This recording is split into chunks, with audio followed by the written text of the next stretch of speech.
Este es un mensaje del pastor John MacArthur, traducido y predicado en español para el mundo de habla hispana. He titulado esta área en particular del capítulo 20, Pablo ve su ministerio. Y aquí tenemos la perspectiva de Pablo de su propio ministerio. Muchos grandes hombres nunca terminan lo que comienzan. Son esculturas incompletas, pinturas incompletas, libros incompletos, sinfonías incompletas, muchas cosas incompletas. Y en algunos casos, quizás el sueño más grande de la vida de un hombre, él murió viéndolo únicamente a medias. Pero la vida es así. En ese sentido, la vida es cruel. Para los impíos, para los infieles, no hay garantía de que jamás verán el término de lo que ellos sueñan hacer. No hay garantía en absoluto. Pero lo que sea que ellos buscan que pueda darle significado a la vida, no hay promesa de que jamás lo lograrán. Pero ¿sabe una cosa? No creo que eso es verdad para el cristiano. Y tanto como lo creo en mi corazón, como es una confianza en las Escrituras, pero yo creo en mi corazón que Dios le da al cristiano el tiempo que él necesita para terminar el ministerio que Dios le da. Yo creo eso. Yo creo que para el cristiano está la promesa de que cuando Dios lo llama a usted, Él no solo le dará a usted los dones espirituales, Él no solo abrirá las puertas, Él no solo hará que el ministerio sea una posibilidad, sino que le dará el tiempo para acabarlo. Y yo creo que eso se ve aquí en el testimonio del apóstol Pablo. En el capítulo 20, observa el versículo 24. Se le había advertido que no regresara a Jerusalén, y le advirtieron en estos términos. Versículo 23. El Espíritu me da testimonio en toda ciudad, y claro, fue mediante un agente humano, diciendo que cadenas y aflicciones me esperan, pero ninguna de estas cosas me mueven, ni tengo preciosa mi vida para mí mismo, para que pueda acabar mi carrera con gozo y el ministerio. Pablo sabía que él tuvo cierta cantidad de tiempo, y en ese tiempo él terminaría su ministerio. Él tuvo esa confianza, porque él lo buscó y él creyó que Dios le permitiría lograrlo.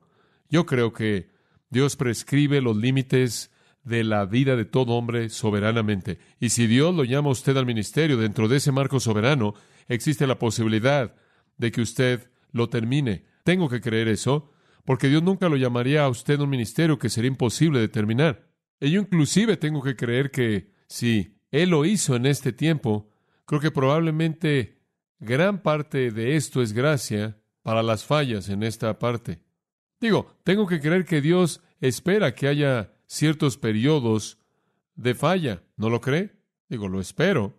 Pero Dios ha prescrito para un hombre que es cristiano un tiempo en el que él acabe con un ministerio si él hace su máximo esfuerzo. Yo creo que algunos cristianos mueren sin terminar su trabajo, porque lo comenzaron demasiado tarde o porque nunca llegaron a hacerlo. Y ¿sabe una cosa? Yo creo que Dios quizás se lleve a cristianos a casa antes de que inclusive empiecen. Si leo 1 Corintios 11, algunos continúan siendo carnales, expresando esa carnalidad en la mesa del Señor y fueron matados por el Señor. Ananías y Zafira cayeron muertos ahí. 1 Juan 5, el pecado de muerte. Podría ser que si un cristiano falla en ello continuamente, el Señor simplemente lo quita porque Él es más problema de lo que vale la pena, por lo menos en términos de un testimonio en el mundo.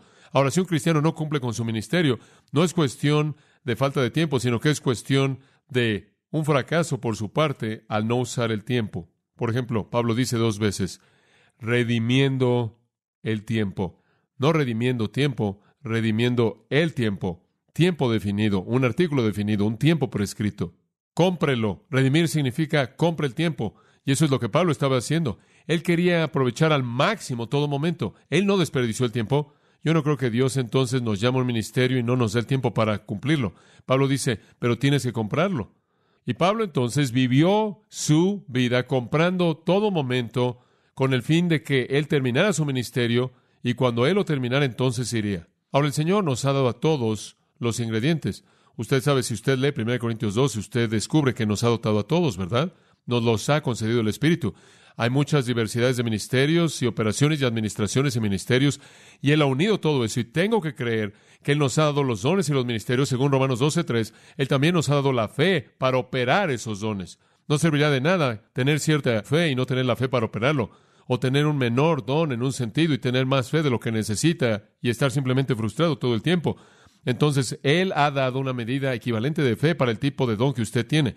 Y con todo ese cuidado, seguro que Dios nos ha dado el tiempo para que podamos cumplirlo, si lo aprovechamos al máximo. Y supongo que la gente que va a ir bien, buen siervo y fiel, son los que lo aprovecharon al máximo. En Eclesiastés, simplemente para que piense en el tiempo, vienen de un cerebro humano, Eclesiastés siendo la sabiduría del hombre, pero la sabiduría del hombre llega a ser una intersección con la sabiduría de Dios periódicamente en Eclesiastés. Y quiero que observe Eclesiastés 3:1. Para todo hay un tiempo y para todo propósito bajo el cielo. Así como Dios guía a todos los otros factores de la existencia, Él guía el tiempo. Un tiempo para nacer y un tiempo para morir. Y yo creo que los límites de la vida de un hombre están diseñados soberanamente por Dios. En el versículo 17, dije en mi corazón, Dios juzgará a los justos y a los impíos, porque hay un tiempo para todo propósito y para toda obra. Dios concede un tiempo para que toda obra se haga. En 1 de Pedro 1:17, una afirmación muy interesante dice esto: y si invocáis por Padre aquel que sin acepción de personas juzga según la obra de cada hombre, escuche, pasen el tiempo de su peregrinaje aquí en temor. Pedro está diciendo, tienen cierto tiempo, vívelo en el temor de Dios. Eso es lo que está diciendo. Pasa el tiempo de tu peregrinación, una designación muy personal del tiempo, el tiempo que se te ha dado de manera particular a ti. En 1 de Pedro, capítulo 4, versículo 2, él dice que para que ya no viva el resto de su tiempo en la carne para los deseos de los hombres, sino para la voluntad de Dios. Ahora, la idea aquí es que Dios ha prescrito el tiempo para que sea aprovechado al máximo para su propia voluntad.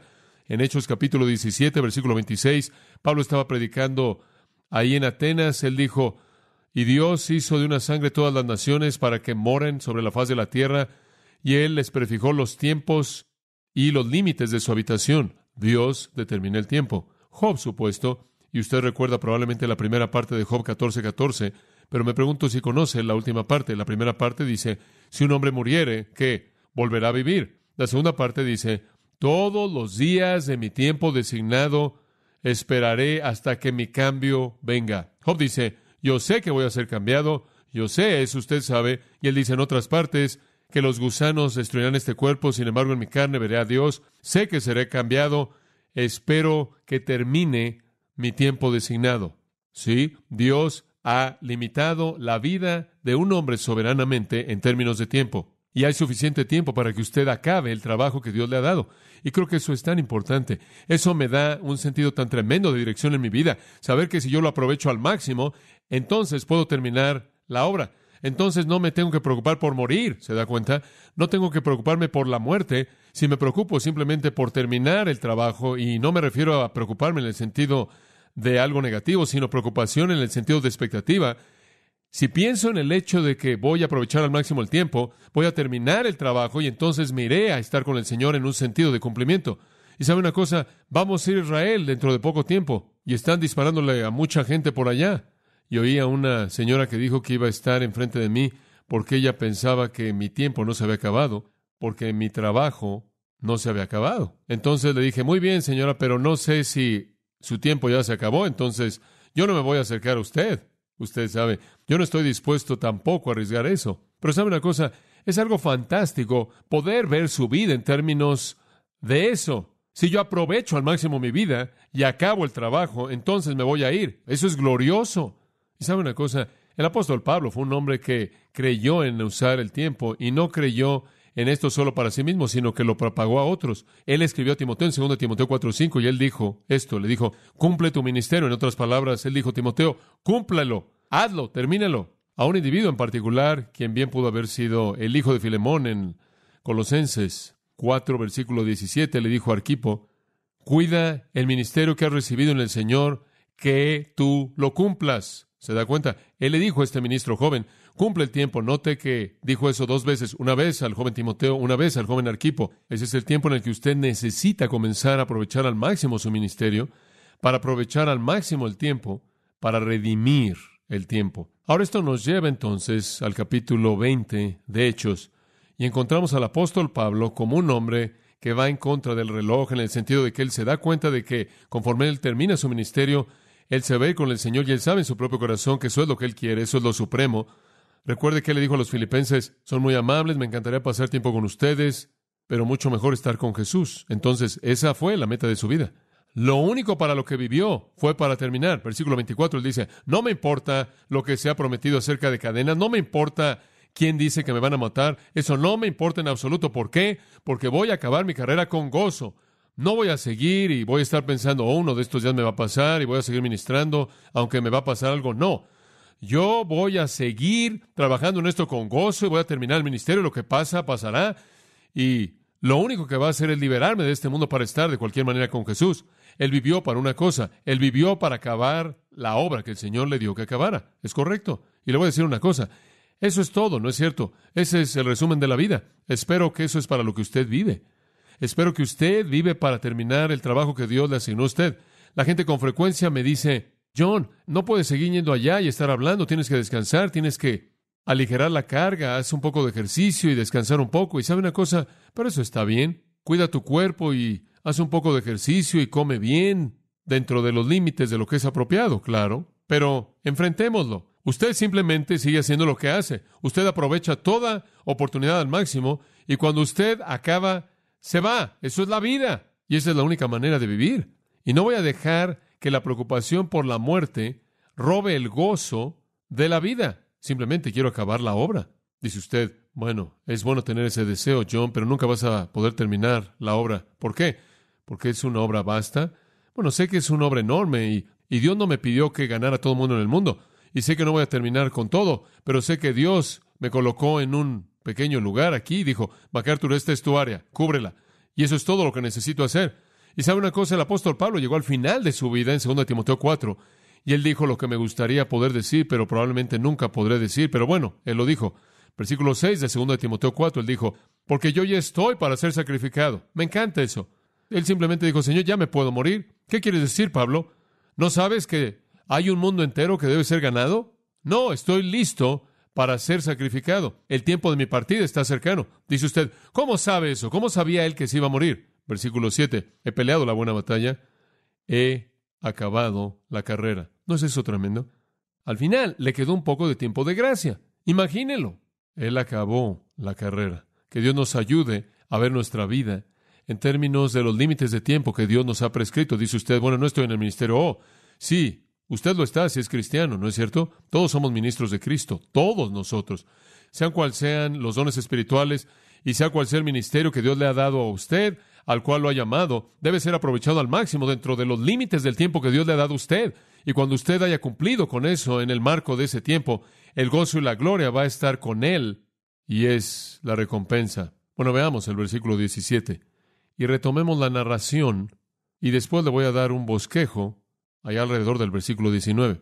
El versículo 17 dice, enviando pues desde Mileto, y claro, esta no fue la costa de Asia Menor en donde la nave se había detenido. Pablo, en su tercer viaje misionero, se está despidiendo de su amada área del este del Mediterráneo. Él tiene un sentido en su corazón de que él nunca regresará, porque él conoce la persecución de los judíos. Él sabe lo que ha enfrentado. Es difícil para él y él siente que esta es su última vez. Además, él va camino a Jerusalén y después a Roma y después a España. Entonces, él no ve en su propia mente el que vaya a regresar, estar otra vez. Y entonces es un tiempo de despedida. Y él llega aquí en una nave que se dirige a Jerusalén porque él quiere llegar para la fiesta de Pentecostés, dice el versículo 16. Y entonces se detiene en Mileto. La nave se detuvo ahí por varios días y él tiene la oportunidad de enviar a Éfeso, la cual estaba a más de 30 kilómetros de distancia. Y entonces hizo llamar a los ancianos de la iglesia, porque él simplemente quiere una vez más compartir con estos hombres a quien él ama. Estos fueron sus propios discípulos. ¿Él vino a Éfeso? No, pero no hubo cristianos ahí. Él simplemente llegó, bueno, quizás algunos que estuvieron expuestos al evangelio, pero nada como una iglesia, nada establecido, nada sólido. Y él llegó ahí, y él ganó a gente para Cristo, y él fundó esa iglesia, y él explotó a partir de ahí, y se involucró en todas las iglesias en Asia Menor, las que se mencionan en Apocalipsis, y probablemente fue responsable por comenzar todas esas también. Pero bueno, él llegó a Éfeso, y ahí él ganó a estas personas para Cristo, y durante 3 años él los alimentó y los enseñó, y crecieron hasta que tuvo un pequeño rebaño de cristianos maduros, y a partir de ese rebaño se levantaron esos hombres que fueron llamados por Dios para guiar capaces, ancianos o pastores maduros. La misma idea exactamente, mismas responsabilidades, mismo ministerio, ancianos son pastores. Y entonces aquí están estos hombres, eran sus propios discípulos, sus propios hijos en la fe, ahora han llegado a ser por lo menos jóvenes espirituales o padres espirituales quizás en la terminología de Juan. Y entonces Él les llama para que se reúnan con Él. Y creo que como hemos visto tantas veces, aquí está realmente el patrón bíblico para la iglesia, que usted haga crecer a su propio liderazgo. Y Pablo lo había hecho ahí. Y ahora Él había entregado la iglesia a ellos para que siguieran con ella, la siguieran alimentando, y Él tiene una última vez que pasar con ellos. Simplemente un comentario al margen. Observe la palabra ancianos. Para efectos de definición, la palabra ancianos es presbúteroi, de la cual obtenemos presbiterio, de la cual usted obtiene presbiteriano. Simplemente se refiere a un hombre maduro. Estas fueron personas que fueron maduras, no solo fueron hombres de edad, usted sabe, como el Antiguo Testamento, los cabellos grises, los cabellos blancos, no era nada más eso, sino que eran maduros espiritualmente. Y algunas veces la edad avanzada no necesariamente va de la mano con la madurez espiritual. Y algunas veces hay hombres más jóvenes que tienen profundidad de madurez espiritual, como Timoteo, quien ciertamente habría sido considerado como alguien que estaba en el rango de un anciano. Y entonces no es tanto la idea de que estos son hombres mayores a quienes se les da el gobierno, sino la idea de madurez espiritual. Entonces el término anciano en el versículo 17 tiene que ver con el hombre mismo. Ahora observa el versículo 28. Mirad por vosotros y por todo el rebaño en que el Espíritu Santo os ha puesto por obispos. Ahora ya hay otra definición. El hombre es titulado en el versículo 17, su deber es descrito en el versículo 28 como obispo, sobrevedor. Esa es la palabra episcopoi, de la cual usted obtiene episcopal. Y este es su trabajo. Un anciano es un hombre maduro y él guía al rebaño, él guía a la congregación. Él tiene la supervisión, él guía no con una vara grande, sino que él guía, según las palabras de Pedro, por ejemplo, mediante el ejemplo. Muy bien, entonces Pablo le habla a estos líderes. Ahora, su discurso que comienza en el versículo 18 es muy importante, y le voy a decir por qué. Es el único discurso en todo el libro de los Hechos que Pablo le presentó a los cristianos. El único. El resto de sus mensajes son para incrédulos. Este es el único discurso que él le presentó a cristianos. Ahora, créame, él presentó muchos, pero este es el único que Lucas registró. Y realmente es interesante. No tenemos el tiempo para hacer este estudio en particular, pero si usted quiere hacer un estudio en profundidad en algún punto, simplemente tome todo esto del versículo 18 hasta el versículo 27, inclusive puede llegar hasta el final del capítulo, y observe cada frase ahí que usted encuentra en las otras epístolas. Este pasaje entero aquí es como una muestra de Pablo. Todas las frases paulinas se aparecen en este pasaje. Es como si él hubiera unido todo que él había estado escribiendo por todos lados y simplemente lo unió en este pequeño discurso muestra. Entonces, es importante no solo desde el punto de vista de estudiar al apóstol Pablo en términos de su comunicación a creyentes. Observa el versículo 18 y empecemos ahí con lo que les dijo, con su discurso. E incidentalmente, añado que probablemente esta es una forma abreviada de lo que él dijo. Cuando vinieron a él, les dijo: vosotros sabéis cómo me he comportado entre vosotros todo el tiempo, desde el primer día que entré en Asia. Ahora él dice que desde la primera vez que vine, ustedes saben cómo operó mi ministerio. Y dice usted, ¿por qué comienza así? Bueno, podría ser un discurso apologético. En otras palabras, con eso quiero decir que él pudo haberse estado defendiendo a sí mismo. Alguien en el año en el que ya no esté, pudo haber llegado y haber comenzado a atacarlo. Hicieron eso, ¿no es cierto? Y entonces quizá lo que está diciendo es esto. Miren, ¿cómo es que ustedes, hombres, pueden comenzar a no confiar en mí? Ustedes saben, desde el primer día en el que yo llegué, ustedes han conocido el estilo y el patrón de mi ministerio. Ustedes saben cuál fue mi ministerio. Entonces quizás hay una apologética aquí. Él quizás se estaba defendiendo en contra de algunas personas que habían tratado de atacarlo. Y claro, como usted sabe, si usted ve el versículo 29 al 31, podría añadir un poco más de peso a la idea de que es una apologética, porque él dice: yo sé que después de mi partida, lobos rapaces entrarán entre vosotros y no perdonarán al rebaño, y de vosotros mismos se levantarán hombres hablando cosas perversas para arrastrar tras sí a los discípulos y demás. Entonces él puede estar diciendo: miren, necesitan esperar esto. Por otro lado, quizás no está hablando de manera apologética. Podría ser que él simplemente está expresando en su propia manera simple un patrón para el ministerio. Él puede estar diciendo, miren, hombres, ahora yo me voy y esto es de ustedes. Ahora ustedes saben cómo operó mi ministerio desde cuando llegué por primera vez y aquí es como operó.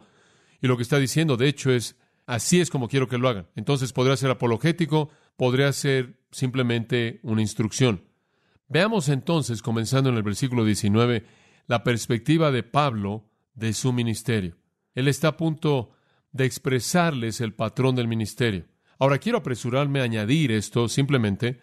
Este pasaje no es difícil de entender. Es muy simple. Los conceptos son simples, es elemental, y al mismo tiempo que digo eso, yo los instruiría a escuchar cuidadosamente, porque, aunque es básico, puede ser formativo en su propio ministerio.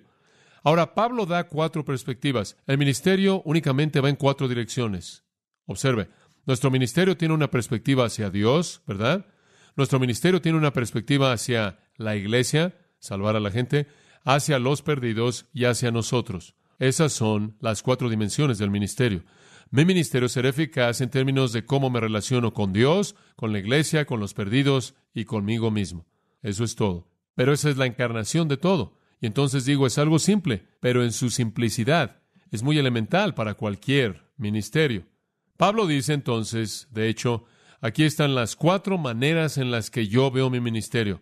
Hacia Dios lo veo como servicio a Cristo.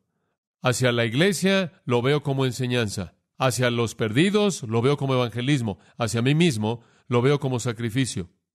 Y esa es su perspectiva del ministerio. Ahora veamos la primera. Para Dios, Pablo vio su ministerio como servicio a Cristo, y creo que nosotros tenemos que ver el nuestro también. Versículo 19, las primeras palabras, sirviendo al Señor. Él dice, ustedes saben cómo llegué, ustedes saben desde el primer día, el estilo de mi ministerio fue sirviendo al Señor. En el capítulo 27 de Hechos, en el versículo 23, Pablo dice, estuvo a mi lado esta noche un ángel de Dios, el ángel de quien soy y a quien sirvo. Pablo siempre vio su ministerio, primordialmente, como servicio a Cristo y a Dios. Ahora esto es importante. Dice usted, bueno, eso es obvio, John, eso es muy simple, lo es, pero es importante, porque establece algunos pensamientos básicos que necesitamos ver. En primer lugar, Gálatas 1:10. Pablo realmente presenta una comparación muy definida. Esto es lo que dice. ¿Acaso busco ahora el favor de los hombres o de Dios? ¿Busco agradar a los hombres? Porque si todavía agradar a los hombres, no sería él siervo de Cristo. Esa es una afirmación bastante poderosa, ¿no es cierto? Si su ministerio consiste en ser popular con la gente, usted ya falló, ¿verdad? ¿Se acuerda usted del contexto de esto en Gálatas 1? Él acababa de iniciar su carta a los Gálatas y él les habló fuerte. Él dice, claro, permítanme darle un trasfondo. Primero, los judaizantes habían entrado y les habían dicho a los cristianos allá en Galacia, miren, la única razón por la que Pablo no les impuso la ley, la única razón por la que Pablo no les impuso la circuncisión, es porque él quería ser popular. Él simplemente quería ganar el favor de ustedes. Ellos entraron y dijeron, tienen que circuncidarse, tienen que guardar la ley, así es como se salvan. Él dijo, Pablo viene y él simplemente es amable y dice gracias, simplemente para ser popular. Él solo quiere ser popular, eso es todo.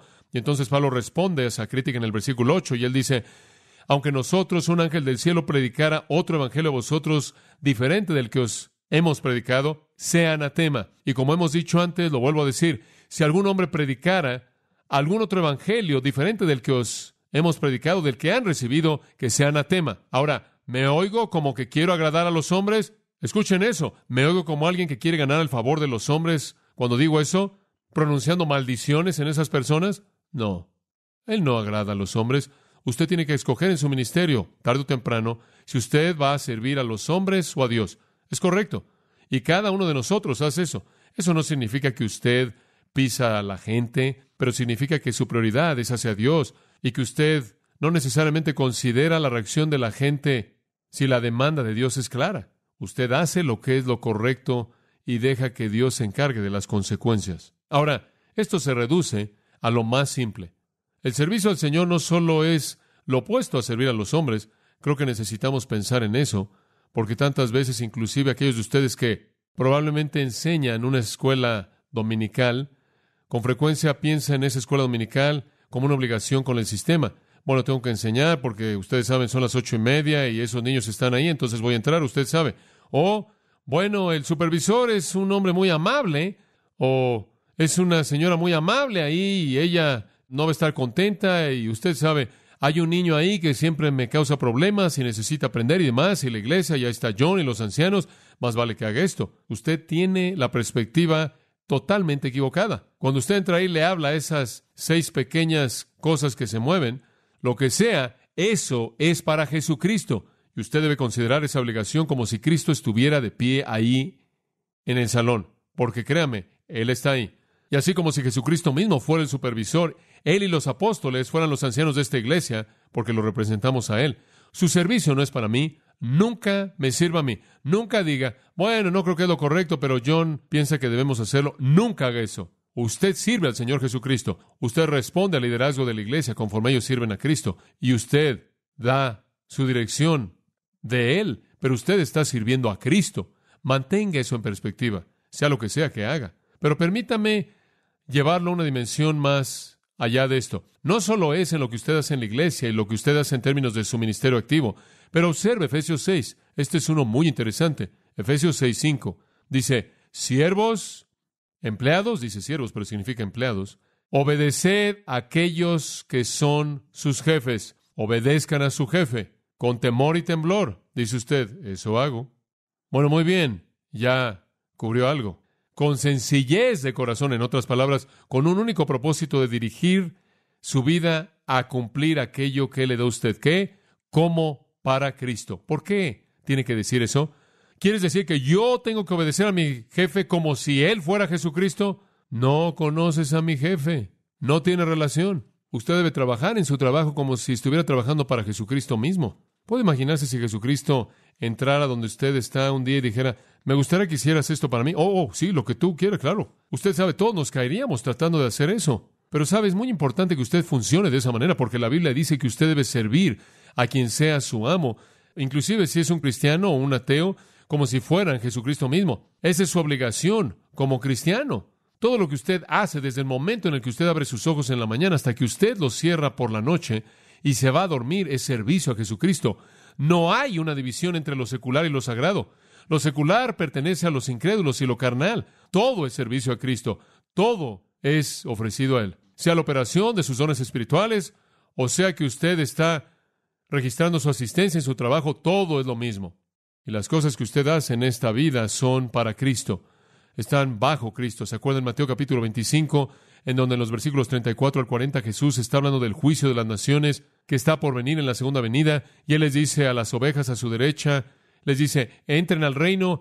Y Él dice, aquí está la razón, cuando tuve sed me dieron de beber, cuando tuve hambre me alimentaron, cuando estuve desnudo me vistieron, etcétera, etcétera. Y ellos dijeron, ¿cuándo hicimos esto? Y Jesús dijo, al hacerlo a uno de estos, de los más pequeños de mis hermanos, ¿qué? A mí lo hicisteis. Lo que usted esté haciendo, recuerde, en la mente de Dios es vista como servicio hacia Cristo. ¿Qué tipo de servicio le está presentando usted a Él? Dice usted, bueno, lo sirvo cuando vengo a la iglesia. Bueno, eso es muy amable. Esa es una hora de la semana. ¿Qué está haciendo usted el resto del tiempo? Todo es servicio a Él, todo. Dice usted, pero no estoy en el ministerio, yo simplemente soy un mecánico. Eso es servicio a Cristo. Nuestro servicio no es menos personal que si Jesús fuera nuestro jefe, y la dicotomía debe ser recordada, lo sirvo a Él, no sirvo a los hombres.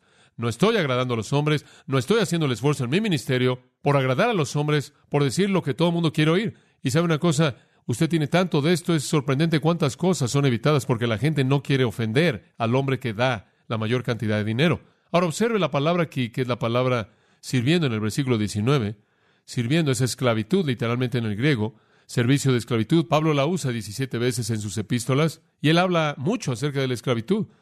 Fue un alto llamado ser un esclavo de Jesucristo, créame. Ser un siervo del Rey de Reyes y del Señor de Señores. Fantástico. Sea lo que sea que usted haga, es para Él.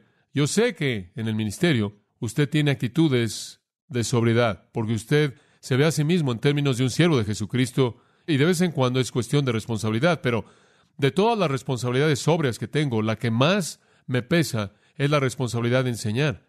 Y el versículo que aterra mi mente repetidamente es el versículo que está en 2 Timoteo 2:15, que dice esto: Procura con diligencia presentarte a Dios.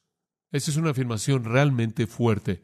¿Sabe una cosa? Cuando yo preparo un sermón, mi pensamiento no es, bueno, ¿le va a gustar a la gente este sermón? Mi pensamiento es, ¿estará contento Dios con esto? Y eso hace algo totalmente diferente de esto, distinto. Porque lo que estoy haciendo aquí, en este momento conforme hablo, no quiero hacerlo para agradarlos a ustedes, aunque quiero que aprendan y quiero que crezcan y quiero que perciban que hay amor. Quiero hacer esto para que sean instruidos y Dios es servido. Y no quiero hacer nada que pueda afectar o quitarle a Él sin importar cómo les afectó a ustedes. Servicio a Cristo. Ahora, dicho servicio a Cristo es presentado con dos cosas. Versículo 19. Sirviendo al Señor con toda humildad. No algo de humildad, sino toda. ¿Sabe una cosa? Una cosa es ser un siervo y es otra cosa tener el espíritu de un siervo. Ustedes que tienen empleados, ¿alguna vez han tenido a un empleado rebelde, desobediente? Siempre tienen a uno. Simplemente siguen despidiéndolo y se consiguen a otro. En algún punto u otro, si tienen a mucha gente, siempre tienes a alguien que se queja. Pero servir al Señor tiene que ser hecho con toda humildad, con un sentido total de que usted es un siervo y de que este es un llamado elevado. Y esto es algo que usted disfruta hacer, el espíritu de un siervo. No solo servicio, sino el espíritu de servicio. Humildad. Y Pablo tuvo esto. Por muy capaz que él fue, por muy astuto que él fue, por muy conocedor que fue, él fue humilde. Versículo 9 de 1 Corintios 15 lo expresa, porque yo soy el más pequeño de los apóstoles, que no soy digno de ser llamado apóstol, porque perseguía a la iglesia de Dios. Pero, dijo él, me gusta eso, por la gracia de Dios soy lo que soy, y su gracia, la cual me fue dada a mí, no fue en vano, sino que me esforcé mucho más abundantemente que todos ellos. Sin embargo, no yo, sino la gracia de Dios que estuvo conmigo. Él dice, no soy nada, no merezco nada, pero yo soy lo que soy por la gracia de Dios. Y mientras que él tuvo esa actitud, él sirvió al Señor con humildad. Él dijo, no me importa el sufrimiento, ni siquiera me importa el aguijón en la carne, no me importa la persecución, no me importa la aflicción, no me importa nada de eso, porque cuando soy débil, entonces soy fuerte. Él dijo simplemente, no puedo creer que Dios mostró la suficiente gracia como para dejarme ser un esclavo. En 2 Corintios 3, versículo 5, escuche estas palabras. No que seamos competentes por nosotros mismos para pensar algo como de nosotros mismos, sino que nuestra competencia viene de Dios. No tenemos derecho de pensar nada de nosotros mismos, sino que nuestra suficiencia es de Dios. Escuche, quien también nos hizo ministros competentes. La única razón por la que tenemos alguna capacidad para hacer algo es debido a Él. Humildad en su manera de pensar. La palabra humildad significa sumisión devota. Humildad de mente significa una obediencia contenta. Ambrosio fue una de las grandes figuras en la primera iglesia.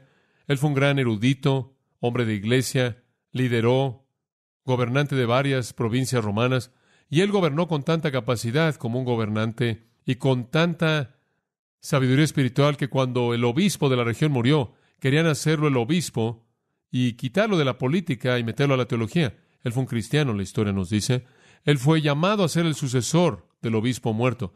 Y los historiadores nos dicen que para él fue tan impensable que él se dio la vuelta y salió corriendo del edificio, huyendo en la oscuridad de la noche, en lugar de enfrentar la responsabilidad. Correcto o incorrecto, lo persiguieron y lo convencieron de que Dios lo había escogido para la tarea. Necesita haber, creo yo, en el sentido de nuestro servicio a Jesucristo, un sentido constante de ineptitud. No somos ineptos en su poder, sino que somos ineptos en nosotros mismos y debemos descansar de manera total en su poder. Juan Knox, el gran predicador en Escocia, fue llamado a predicar y su biógrafo dice esto. Él irrumpió en lágrimas abundantes y se retiró a su recámara.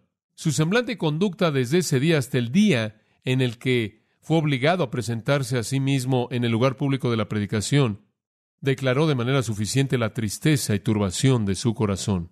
Fin de la cita. Él se vio despedazado, fue llevado a las lágrimas por la responsabilidad aterradora de ser llamado a predicar. La humildad es básica para el servicio del Rey, si va a ser eficaz. Pero hay una segunda cosa, sirviendo al Señor con toda humildad, y claro, hemos hablado tanto de cómo define usted la humildad.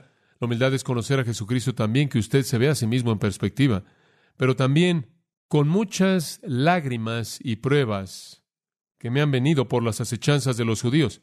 Servir al Señor involucró humildad y sufrimiento. Segundo punto, sufrimiento.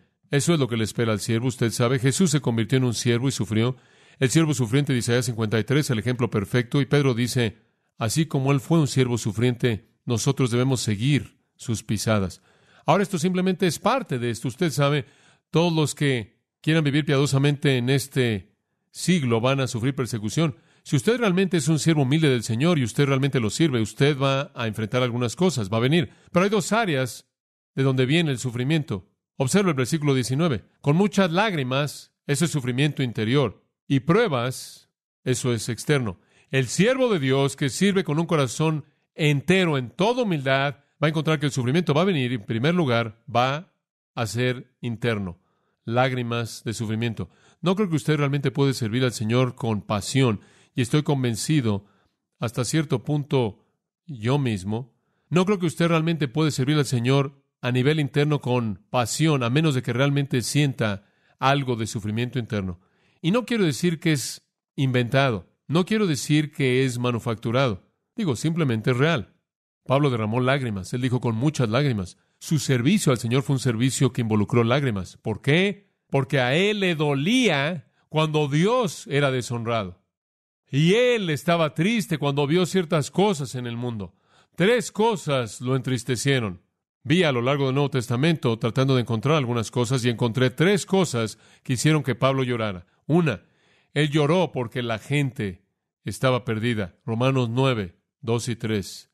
En ese pasaje en donde él descubre su corazón, él dice, tengo gran dolor y tristeza continua en mi corazón, y yo desearía que estuviera separado de Cristo por mis hermanos, mis parientes según la carne. Él dice, yo lloro todo el tiempo, y casi desearía que yo mismo fuera maldecido si Israel pudiera ser salvo. Dice usted, oh Pablo, eso es emocional. Y él dice en el versículo 1, verdad digo en Cristo y no miento, y mi conciencia me da testimonio en el Espíritu Santo.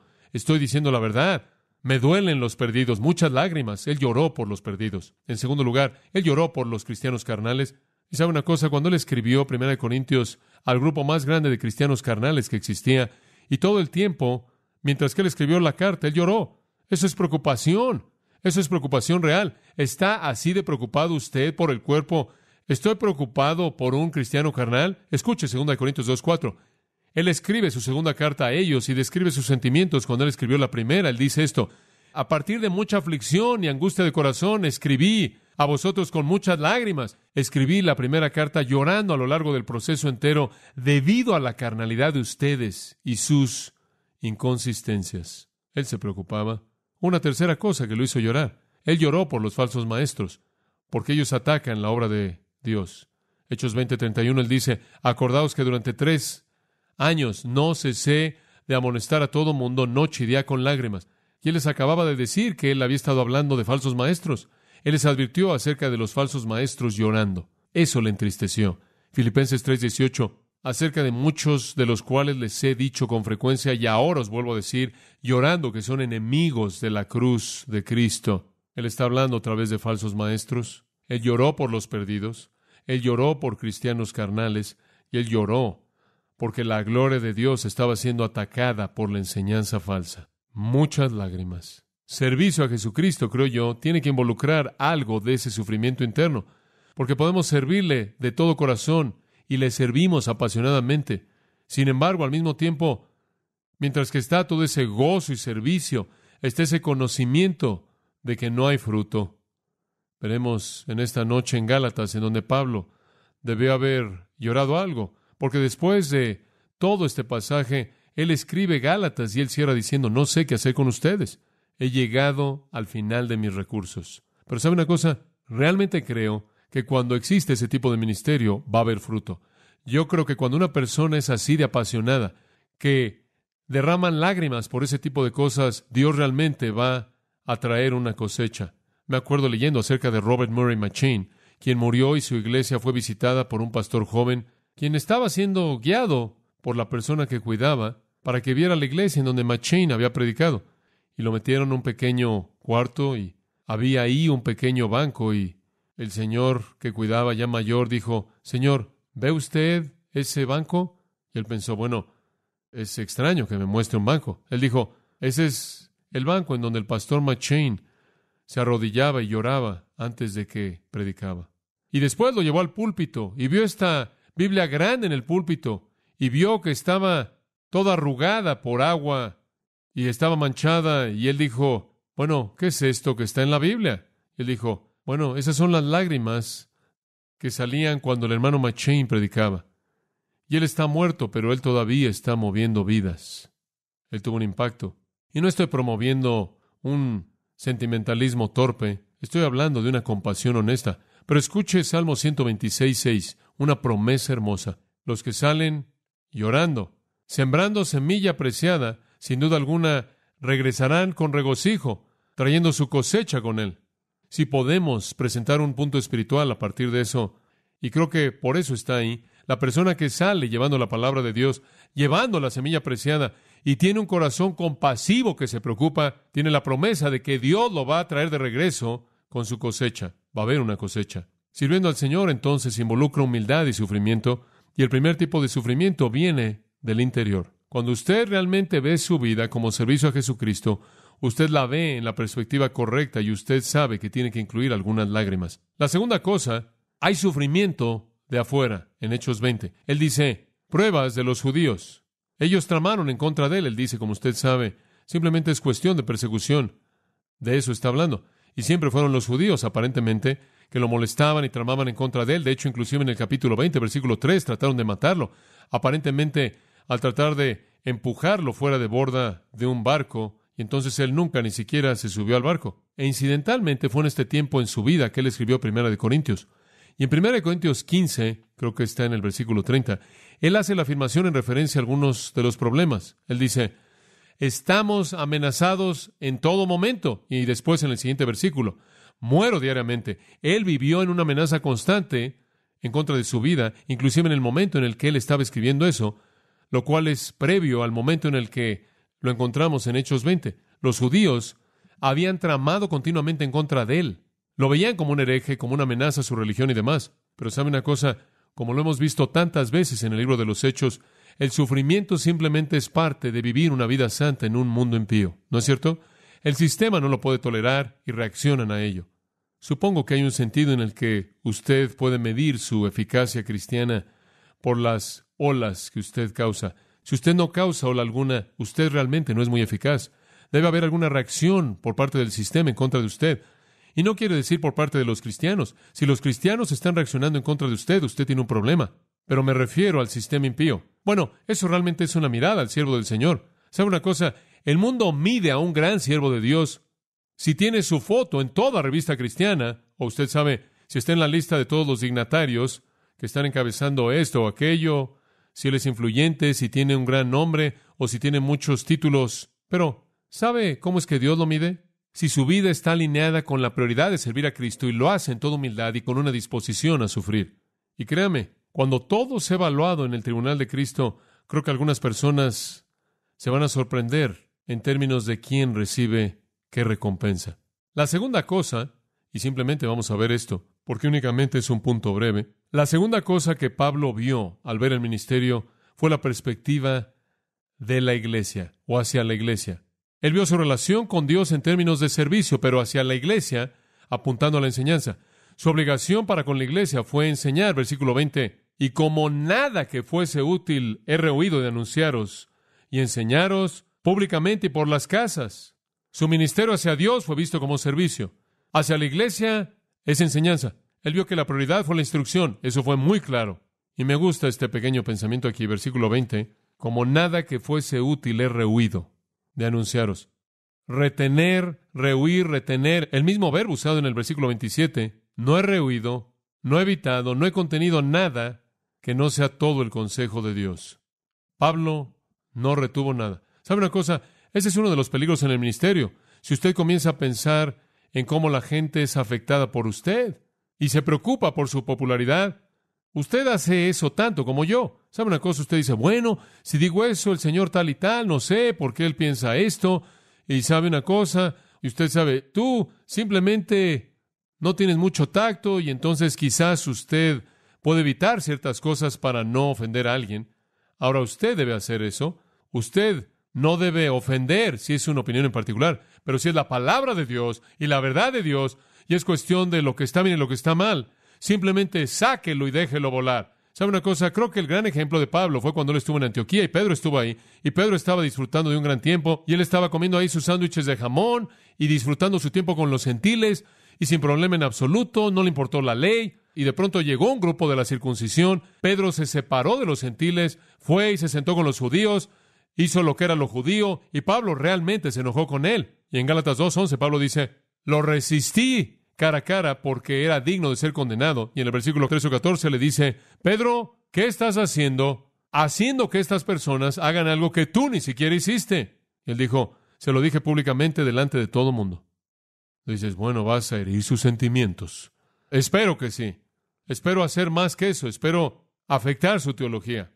Pablo nunca contuvo nada. Él nunca fue culpable de evitar la obligación de enseñar. Él no retuvo doctrina alguna, ninguna exhortación, ninguna amonestación que fuera necesaria. Si él sabía que era la verdad de Dios y él sabía que necesitaba ser aplicada, la aplicó. Y quiero decirle una cosa, hay muchas personas que no hacen eso. Dicen, bueno, no queremos decir nada acerca de eso porque tenemos 2 hombres que dan mucho dinero y no piensan así, entonces simplemente evitamos eso.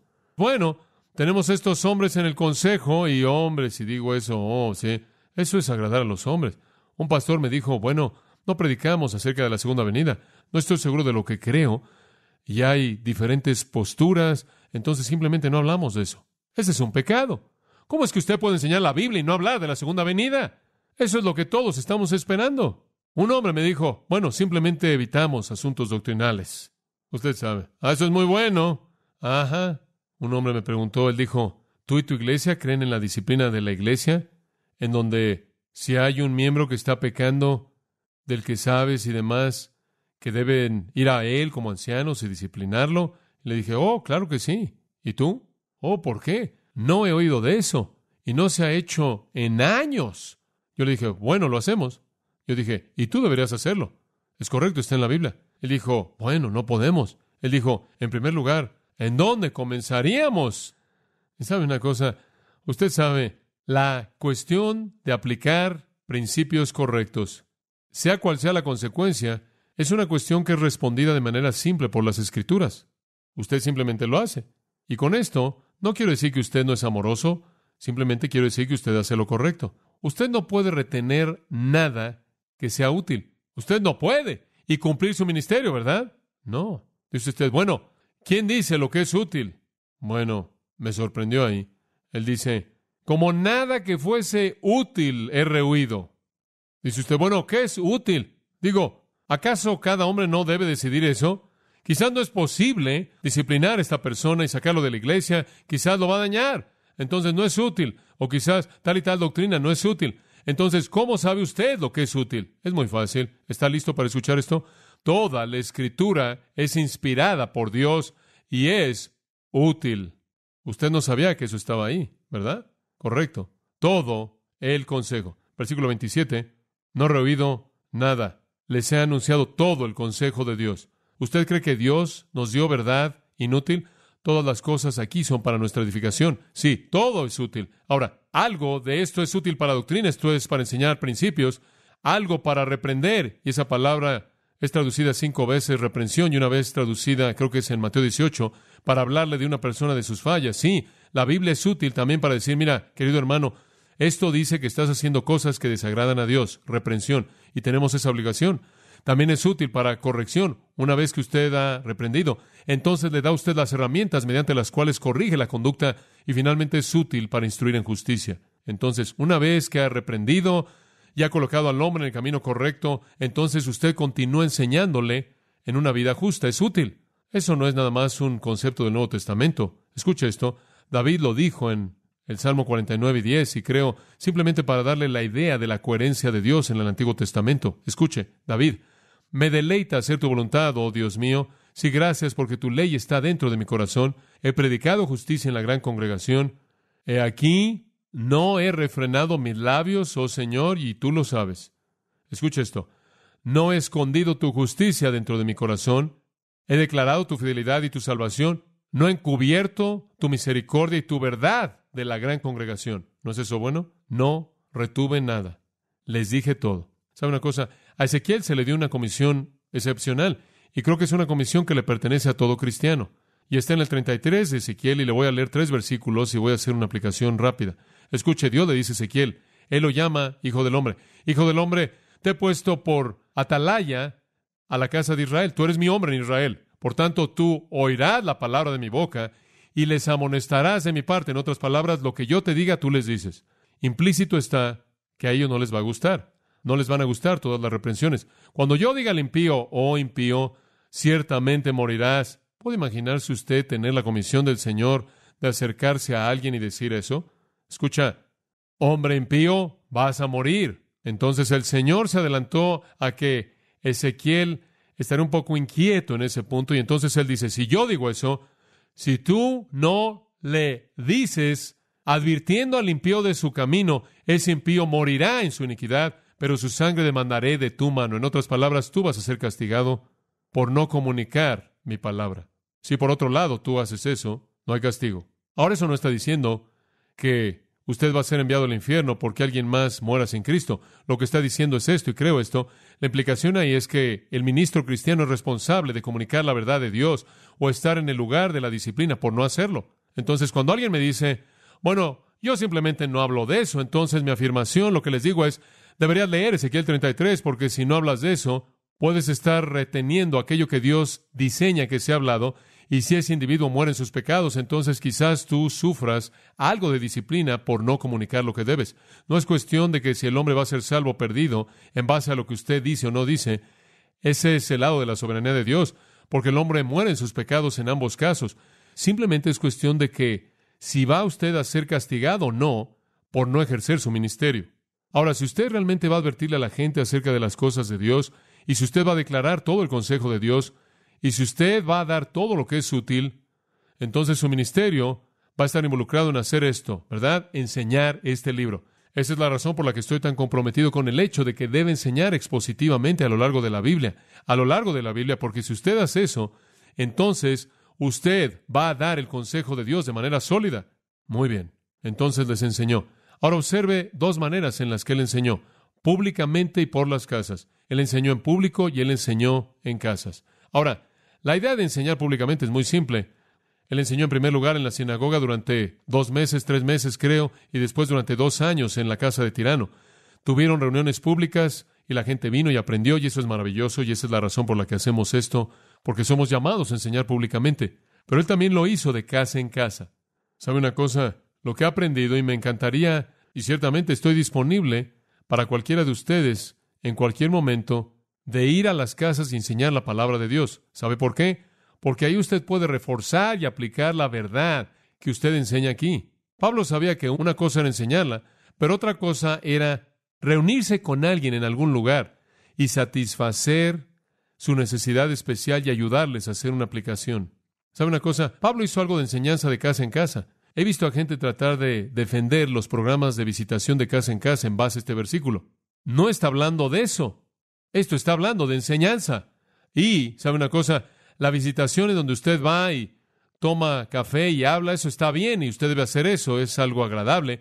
Pero no confunda eso con Hechos 20:20. Eso no está hablando de eso.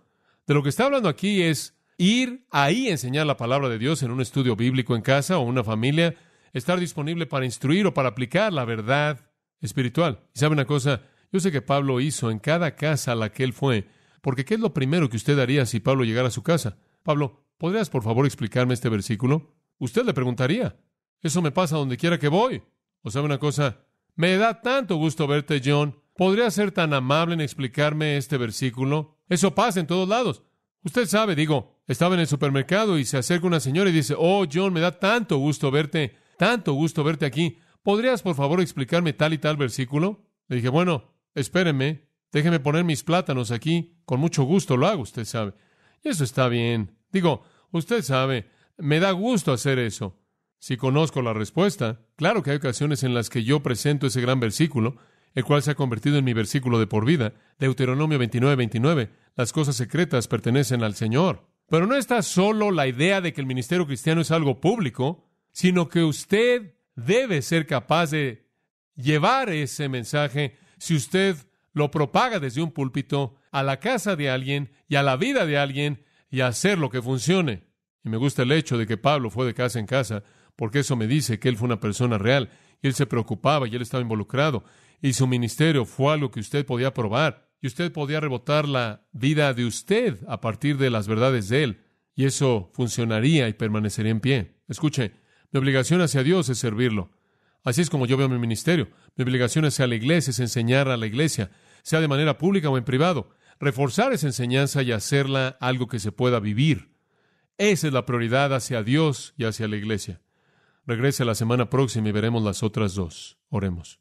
Padre, te damos gracias por las lecciones tremendas del ministerio que hemos aprendido de la vida de este querido hombre. Estamos emocionados cuando vemos la dimensión y la profundidad de su ministerio. Inclusive más emocionados por saber que tenemos el mismo Espíritu Santo morando en nosotros que estuvo en Él, capacitándonos a hacer en poder y en medida esas cosas que fueron hechas a través de Él. Padre, oramos también porque podamos ver el ministerio de Cristo que nos ha sido encomendado en donde quiera que estemos como servicio a Jesucristo en todo, y que podamos no ser personas que agradan a los hombres, sino que agradan a Dios. Y hacia la iglesia, Padre, que podamos ver el ministerio visto como enseñanza e instrucción. Y aunque muchos aquí, Padre, la mayoría en este lugar no son predicadores y quizás no están dotados con el don de enseñanza, sin embargo son responsables de comunicar el don que tienen y de instruirse unos a otros en la verdad, ciertamente es la responsabilidad de todos nosotros. Y entonces, Padre, que el ministerio en nuestras vidas sea lo que fue diseñado que fuera en el cielo, para que Dios sea glorificado y haya gente ganada para Cristo y santos edificados. En el nombre de Jesús oramos. Amén. Para más información sobre los mensajes y libros del pastor John MacArthur y de los derechos legales de los mismos, puede acceder a la página en gracia.org.